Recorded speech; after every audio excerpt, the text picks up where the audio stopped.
Yoga. Welcome to the Institute for Personal Development, Kriya Yoga Ashram, where total consciousness is the new frontier. Kriya Yoga is union of the individual with the divine. Join us as we explore the practices to initiate this process. Good morning. Welcome to the Voice of Yoga. Let's talk consciousness. I am your hostess, Lisa Winton, and with me is Kenny Toy, also known as Swami Jayananda, founder of the Institute for Personal Development, located here in Hampton, New Hampshire. Good morning, Swami. Thank you for being here today. How are you? Good morning. I'm doing pretty good today. How about you? Well, I'm doing great today, too. Thanks for asking. And we'd like to thank you all for tuning in. Today on the Voice of Yoga, we will talk about the use of blanket statements to foster encouragement, to assist thought and letting go of limitations. Something like, if you can drive a car, you can fly a plane. In this show, we will discuss the difference between the optimist who can tell you to cheer up when everything is going great in their life and the realization of one perfect divine life. Listen as we explain the process from thinking about being spiritual and demonstrating divine law with scientific certainty. Welcome to the Voice of Yoga. We are talking consciousness. Join the Kriya Yoga Spiritual Advance to get the light in your soul to be the divine self. Swami, the title of today's episode is We Are All Airline Pilots. Can you give us some background as to how you came up with this title? Yeah, I'm looking to get beyond blanket statements such as, we are all spiritual. Even though it is the spiritual fact, it doesn't manifest until the individual is conscious of the fact. In truth, there's only one life, everywhere, always, and that life is perfect, eternal, changeless. This life is the life of God and the only life there is. So what's the catch? The catch is, in the light of the one life, there isn't anything else. So what happens to all of us? In conscious awareness of divine truth, the mirage, the illusion, the dream, the hypnosis disappears. And this is the end of this world as we know it. You have to be willing to give up this false sense of existence if you want to know the truth. It isn't something that's just going to happen to you. You're going to have to initiate the process because healing doesn't happen the way we might think it is. We don't fix a physical body that seems to have a condition. We lose the belief in something other than the divine creation, which is functioning everywhere, running a perfect universe. Swami, so how do you see healing taking place? The origins of the word healing means to be whole, to be complete. Completion can never happen in the mental material concept because it's dualistic. Everything that appears in our corporeal senses is literally in half. It's not whole. To experience wholeness, we had to learn how to transform. Trans meaning go through the physical, the form. We separate our identity from the limitations of duality. The only way that we can do this with any degree of success is to be born again of spirit. And that's not just a statement you make. You literally have to purify the mind-body complex and then internalize the invisible, intangible, divine omnipresence as your new symbol for validation, which requires you to change the reward circuits in your brain so you feel connected to this invisible, intangible, divine omnipresence, what we call the physics of spirituality. The Bible tells you to do this by saying, to love God to the extent you are willing to put off the belief in a separate sense of self What does it look like to purify the mind-body complex? Literally purge the body of all your unnecessary dependencies to make the change go deep enough, because the body comes in with a pattern. We look for food, for mother, for approval. Mary Baker Eddy understood this, and she calls it animal magnetism. She also understood there are 3 phases or stages of growth the mortal mind must go through. For you to rebirth your body in the life force, purify the body, refining your value system, what becomes important to us. We come in, we look for food, mother, and approval, because as infants, we need mom and dad. If somebody out there doesn't like you, you expire. But you get to the point where you reach what's called the age of reason, where you must separate from that pattern. In earlier times, they had rituals, ceremonies, ordeals, ascetic practices to internalize a new image, to get closer to the essence of life, refine our value system so we weren't looking for something that we could live weeks without, to get closer to the root. And knowing what your needs are on a physical level becomes very helpful in this. So stop looking for what's visible and tangible, and then go all the way down to what is invisible and intangible as your new symbol for validation. The body has all the power of preservation and survival, but it's blind. It has no vision. You exercise a discernment. It doesn't know what it needs. So we train the body to look for something other than what is visible and tangible, food. And we internalize breath. Even though air is your number 2 life-sustaining force, thought is your number 1 life-sustaining force. And also with what in yoga we call pranayama, control of prana, the life force. You understand the relationship between life-sustaining force number 1, thought, and life-sustaining force number 2, breath. Your rate of breath equals your rate of thought. Now that gives you a handle on being able to control your rate of thought. It doesn't control your mode of thinking, nor the content of your thought. All of this has to be built into your practice, taught how to think right. Thinking right is knowing your needs in their order of importance. Your number 1 life-sustaining force is prana, or God. Your number 2 life-sustaining force is breath. How do we come to this scientifically? Is how long can I live without it? Weeks without food, days without water, minutes without air. Without the grace of God, we expire immediately. Thinking right, purifying yourself conceptually, becomes another part of this process. By putting God first, putting what you really need in its position of importance, and then training your body to receive breath as your symbol for validation.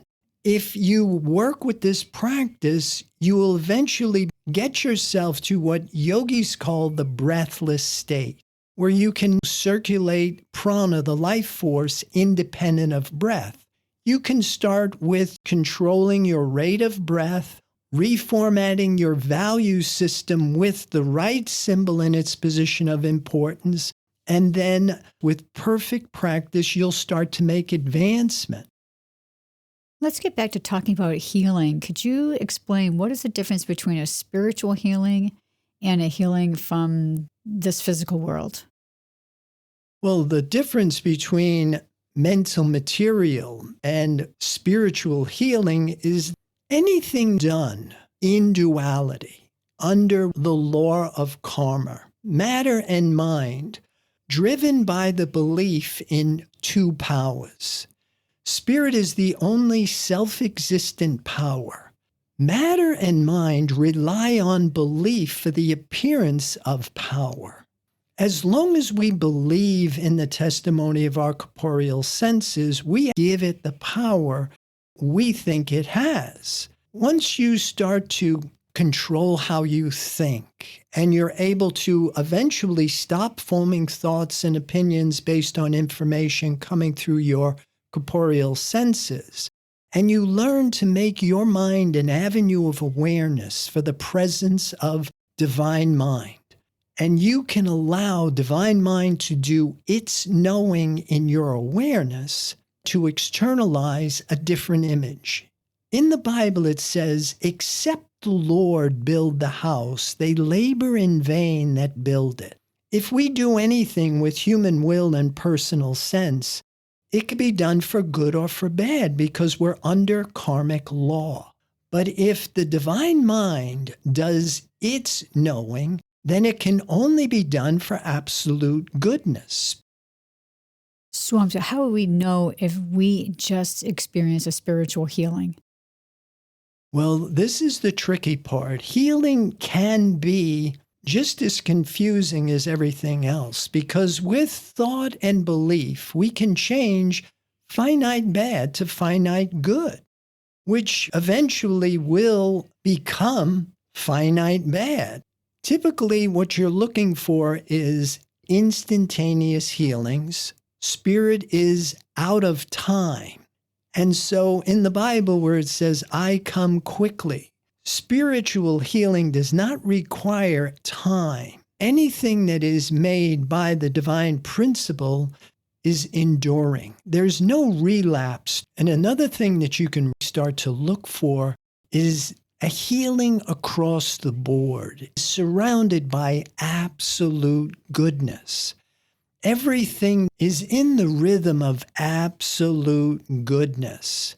These are some of the things that you can look for because it's very difficult to make this distinction unless you're at that high level of sensitivity and awareness. This was one of Mary Baker Eddy's greatest talents, is she could tell the difference between divine revelation and mental material energy. So let's talk about one of the statements in the summary. If you can drive a car, you can fly a plane. What should we learn from this?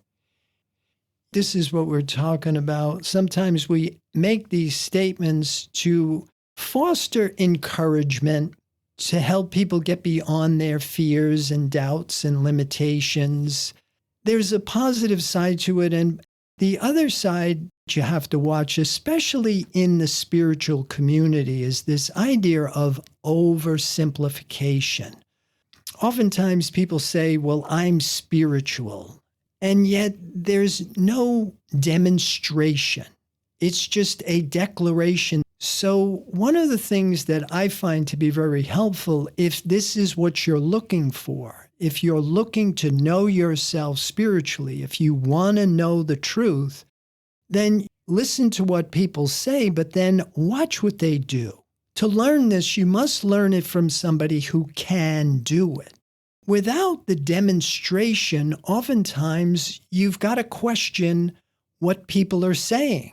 Listen to what they say, watch what they do, and if there is a misalignment, that's impure.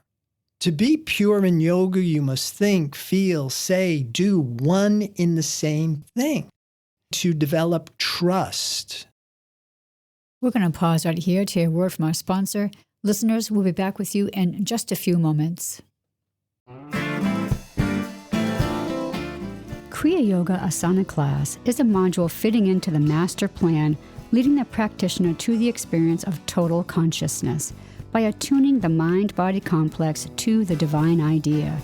A system of exercises designed to use the physical appearance to determine individual level of consciousness and degree of awareness, starting with the process of lengthening and strengthening muscles to bring bones into the position of internal support.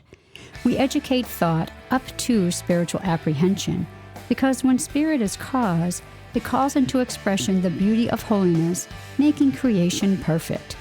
Mountain pose may not bring you truth in consciousness, but truth in consciousness must bring mountain pose. Visit the website www.ipdtransform.com. Namaste.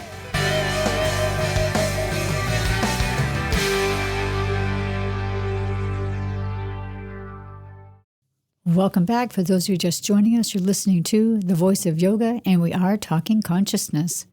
Swami, let's talk about the statement in the summary, the difference between the optimist who can tell you to cheer up when everything is going great in their life and the realization of one perfect divine life. Yeah, the idea of having the principle and understanding life is absolute goodness. I always think of the Hindu myth. God being all, the infinite supreme being, becomes creation, becomes me, you, everyone on the planet, becomes all the planets and stars, everything we see, hear, touch, taste, smell, everything we fear, love, or hate is the divine omnipresence appearing as persons, places, and things.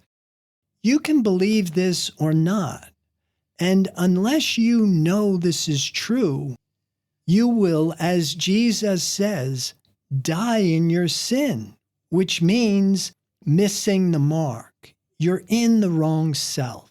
But if you want to know the truth that makes you free from the belief in a second self and death, then you must tamper with the false sense of self. We can do this by initiating this developmental process, by developing the faculty that will make the divine creation comprehensive, so you no longer have to stay at the level of belief. Then graduate your belief to faith. Faith is where your belief in the divine principle begins to demonstrate. Faith is the substance of things hoped for, the evidence of things unseen. That's what I really like about divine science, is that it doesn't leave you at the level of belief. It enables you to start to see the faith until eventually your faith graduates to understanding, where you're demonstrating divine law with scientific certainty. So let's talk more about the process from thinking about being spiritual and demonstrating divine law with this scientific certainty. Yeah, you have to start with rebirthing your body in spirit. If you want to achieve the ultimate goal, which is conscious ascension, you've got to include the physical body in the equation. Once you have rebirthed your body, the next octave of that is developing the faculty, separate from the pattern of the body, develop human intelligence, the four mental functions, perception, reason, memory, intuition, and overcome world mind, the son of perdition, which is corporeal sense functioning in human consciousness. We can't be fooled by the mental material concept. And then you have realization. You become conscious of the divine principle. The next octave of that is what we will call sanctification.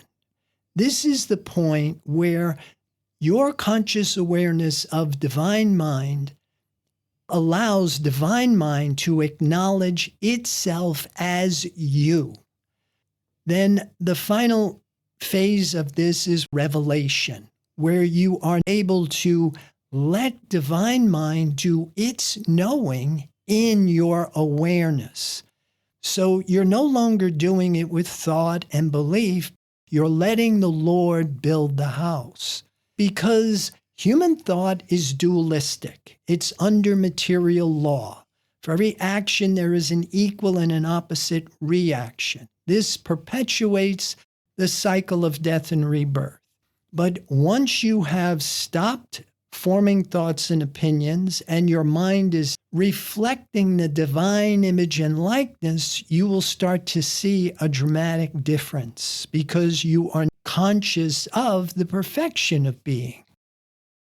So let's talk more about what is the difference between human conjecture and this divine revelation. Yeah, the road to hell is paved with good intentions. We must not fall prey to human goodness, finite good. Like we say, with thought and belief, we can change finite bad to finite good. And we think God is rewarding us for our behavior, or we think God is watching out for us. And of course, we're fooled by it.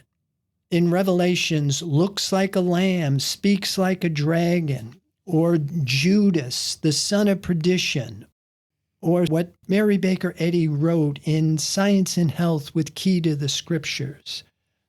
This is from page 66, lines 6 to 20, and I'll read it. Trials teach mortals not to lean on a material staff, a broken reed which pierces the heart. We do not half remember this in the sunshine of joy and prosperity. Sorrow is salutary. Through great tribulation we enter the kingdom. Trials are proofs of God's care. Spiritual development germinates not from seed sown in the soil of material hopes, but when these decay, love propagates anew the higher joys of spirit, which have no taint of earth.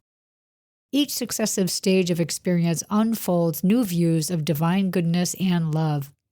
Amidst gratitude for conjugal felicity, it is well to remember how fleeting are human joys. Amidst conjugal infelicity, it is well to hope, pray, and wait patiently on divine wisdom to point out the path. End of the quote. Swami, any thoughts?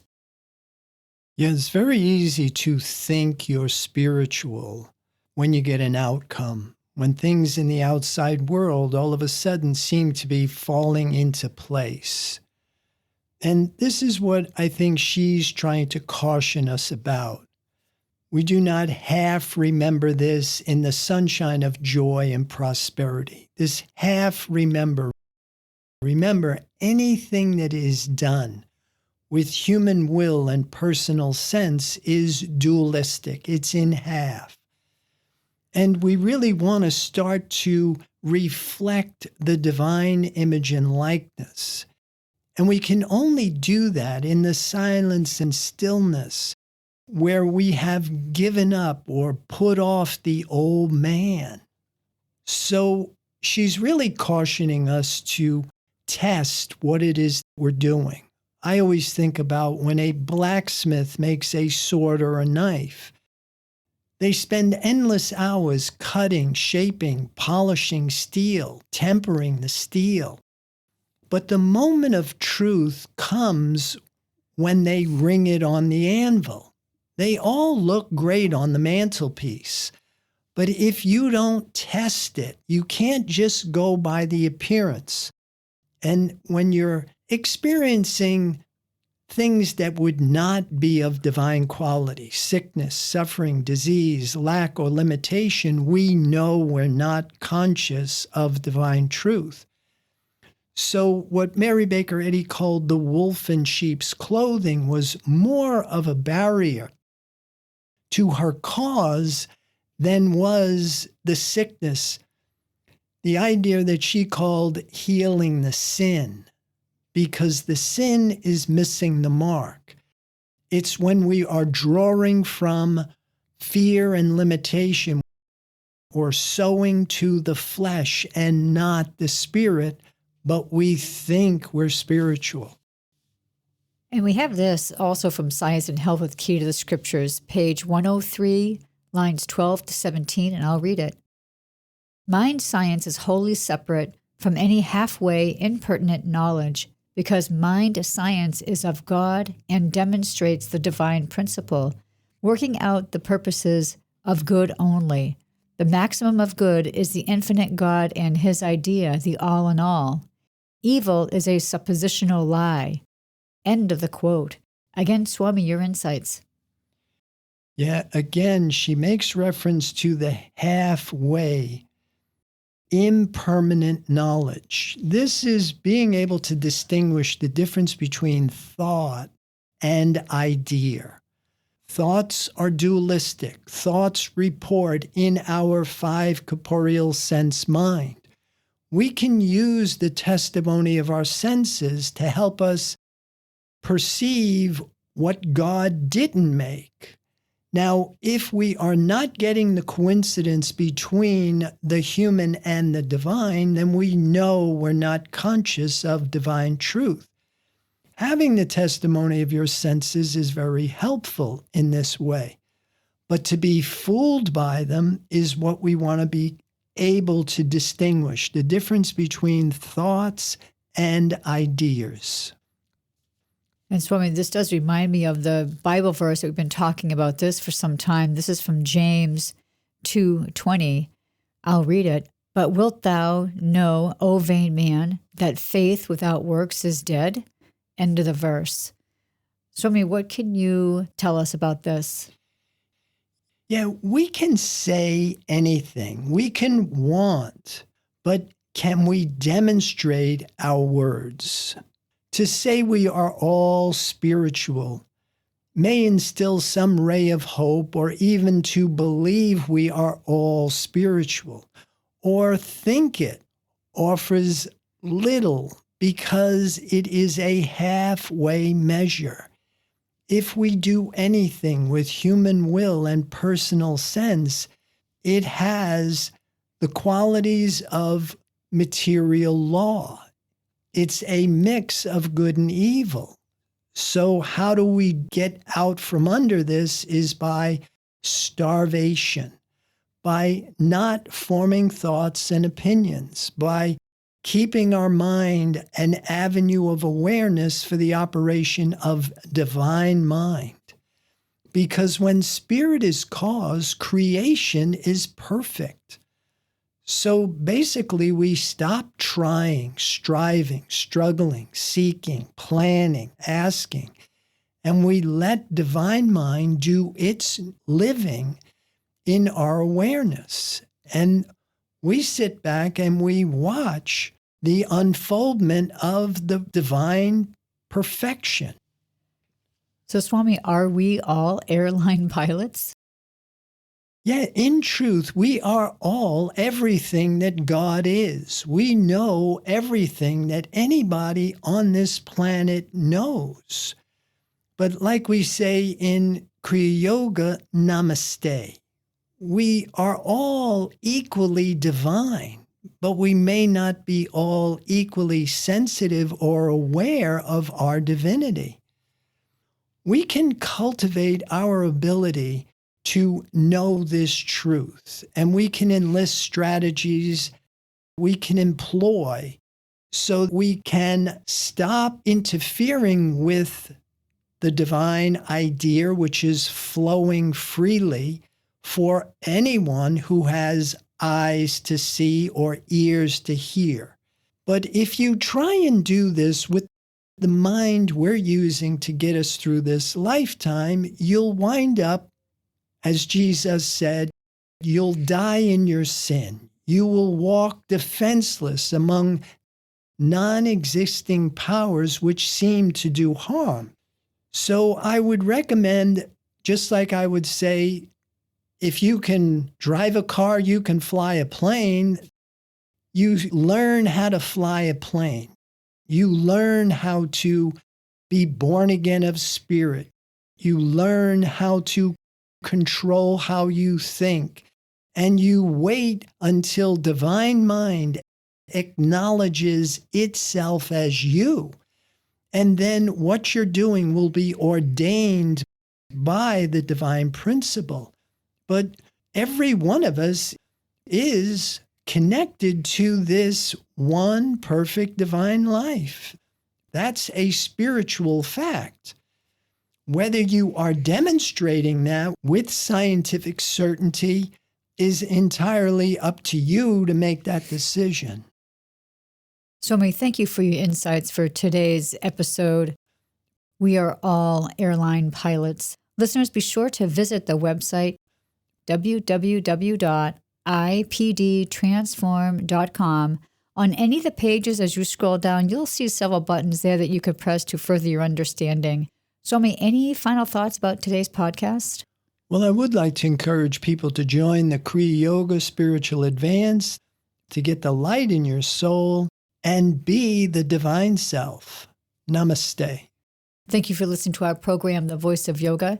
This is Lisa Winton, along with Swami Jayananda, signing off. Have a wonderful Kriya Yoga realization. Namaste.